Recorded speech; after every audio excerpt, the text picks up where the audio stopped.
Трябва ли да бъдем добри? Има ли закон за съвестта? Няма и намек дори. Добротата не влиза във властта.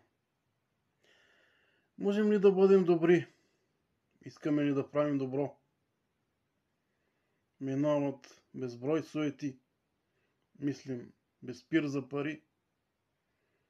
Консуматорско общество. Доброто някъде в нас съществува все пак. С тихия си глас пристъпва, дава ни знак за приятел, че даже за враг. Щом доброта си позволяваш, не си наивник, нито глупак. Няма да се извиняваш на всеки злобар и простак. Над тях недостижим се извисяваш.